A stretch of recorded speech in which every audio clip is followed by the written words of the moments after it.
کی ضرورت نہیں. ان اللہ معنا، اللہ ہمارے ساتھ ہے، اللہ ہمارے ساتھ ہے. اور پھر کہا وَالثَّانِي اثْنَيْنِ إِذْ هُمَا فِي الْغَارِ، دو میں سے دوسرا. اللہ اکبر، اللہ نے دو میں سے دوسرا کہا ہے. یہ شان ہے سیدنا صدیق اکبر جو ثانی اثنین ہیں غار میں. اللہ اکبر.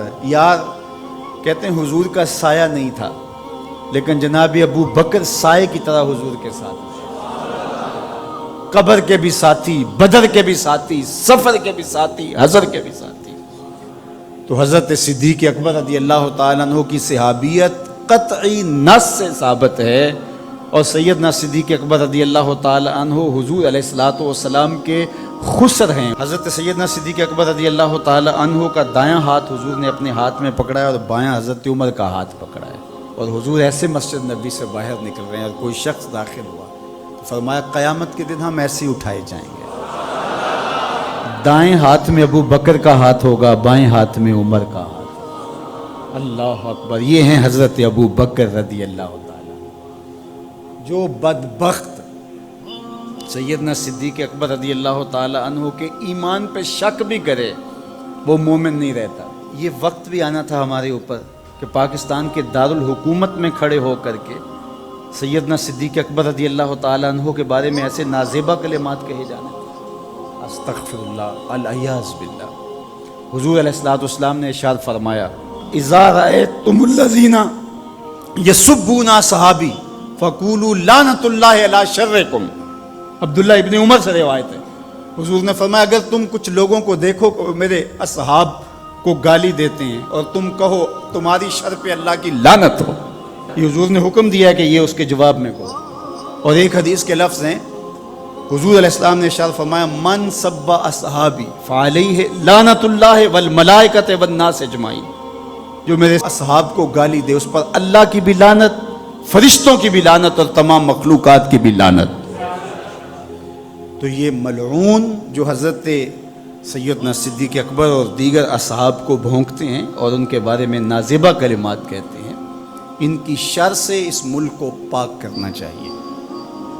چنگاری جب بھڑکائی جاتی ہے تو پھر پورے شہر جل جاتے ہیں. 7-8 سال قبل کی کہانی ہمیں یاد ہے کہ کیا دردناک لمحات ہوتے تھے. روزانہ لاشیں اٹھانی پڑتی تھی. وہ ایسے ہی ناعاقبت اندیش لوگوں کی وجہ سے ہوا. اگر اداروں نے اس میں تساہل برتا، سستی سے کام لیا، یا کسی شخص کی خوشنودی کے لیے انہوں نے پسو پیش کیا تو یا معاملے کو گول مول کرنا چاہا تو حالات کنٹرول میں نہیں رہیں گے. یہ بھڑکائی ہوئی آگ ملک کو خاکستر بنا سکتی ہے. اللہ میرے وطن کی حفاظت فرمائے.